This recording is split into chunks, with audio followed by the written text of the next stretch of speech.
আল্লাহ যখন যা করে বান্দার ভালোর জন্য করে। হয়তো প্রথমের দিকে আমরা সেটা বুঝতে পারি না, কিন্তু সময়ের পরিক্রমায় যখন বাস্তবতা নিয়ে সামনে আসে, দিন শেষে আমরা বলতে বাধ্য হই আসলেই ওই দিন ওই ঘটনাটা হওয়াতে ভালোই হয়েছে।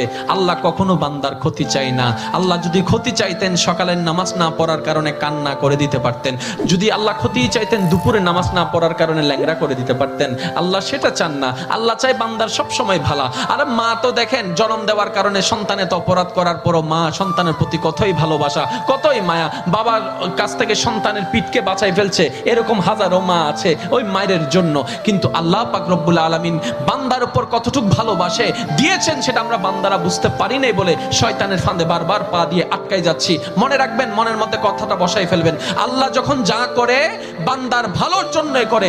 একদিন না একদিন সেই ভালোটা আপনার বিবেকে এবং মনে প্রমাণ হয়ে সামনে চলে আসবে। আমি বুঝাতে চাচ্ছি আমাদের সাথে সবচেয়ে কানেকশন কার বেশি ভালো থাকতে হবে, বান্দা হিসাবে আল্লাহর, উম্মত হিসাবে নবী রাহমাতুল লিল আলামিনের।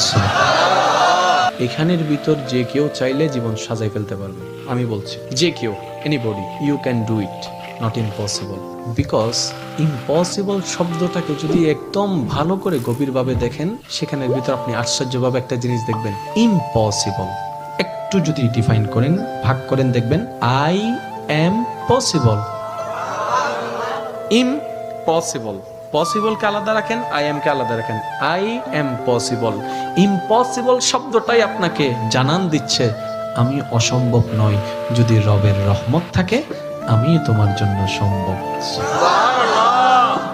বিদেশে যাওয়ার আগে আপনার এলাকায় দেখেন টিকিট চলে আসছে, ভিসা চলে আসছে, টিকিটের টাকা নাই। অনেক ছিল, কেমনে কেমনে টাকার ব্যবস্থা হয়েছে, সে বিদেশ চলে গিয়েছে। এখানে অনেক ব্যবসায়ী আছে, ব্যবসা শুরু করার সময় সেই পরিমাণ টাকা ছিল না, কেমনে কেমনে ব্যবসা শুরু হয়েছে। দেখ কেমনে কেমনে রব বলে